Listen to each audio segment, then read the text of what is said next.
Once again, a court update, but it's an extremely disappointing day.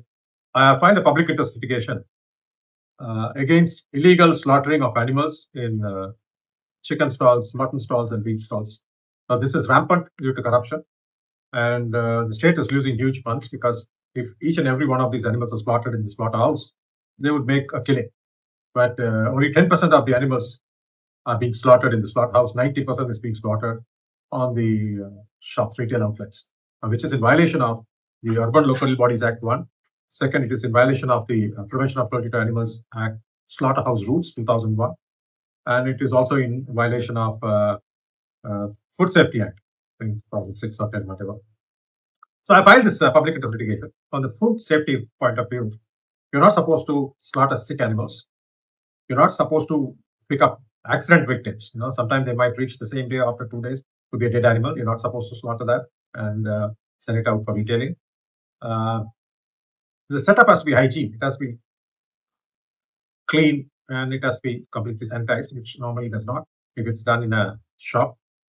And it has to follow the food safety standards. Now, none of these are followed, so food safety is a huge question. Tomorrow you will have food poisoning and people dying or people falling sick, and it is happening everywhere. You see most of these stalls also selling stale meat, etc. So this has been rampant, and due to corruption in the municipality and panchayats, it thrives. Next aspect is animal cruelty. And when you come to animal cruelty, the entire exercise has to be veterinarian supervised so that baby animals do not get slaughtered, pregnant animals do not get slaughtered, lactating animals, like those who have given birth, those don't get slaughtered. Because if you cut a lactating animal, what will happen to the offspring? Well, that's a big question, right? Here, they're also going for slaughter. So that's why it has to start.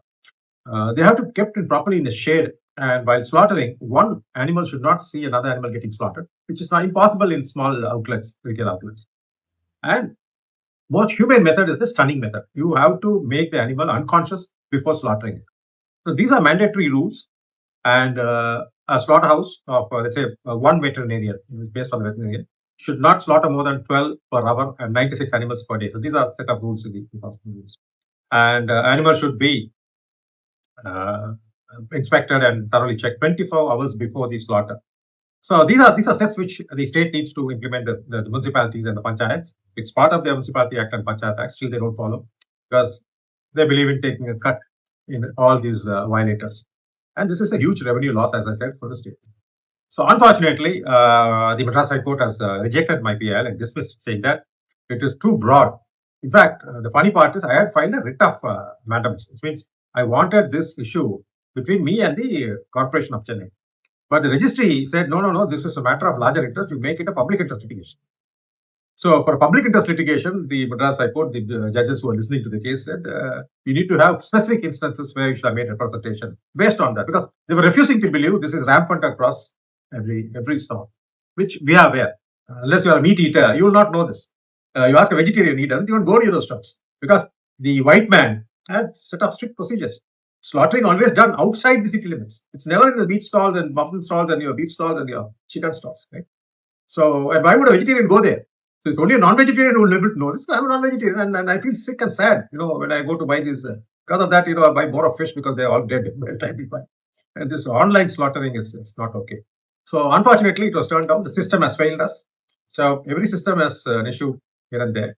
But as activists, we can't give up. I'm not a politician. There's no political agenda here for me to just give up and go. For example, if they caught illegal mining and this guy abandon Coimbatore and start moving to Karur. From Karur, he'll go to Tirunelveli. This is what they do. So the corrupt people and the politicians can do that. We are activists. We are going to live here. We're going to be in the system. And this is a thriving problem, not only in Chennai. I'm only addressed the Chennai part, but it's across Tamil Nadu, across India, it's happening now.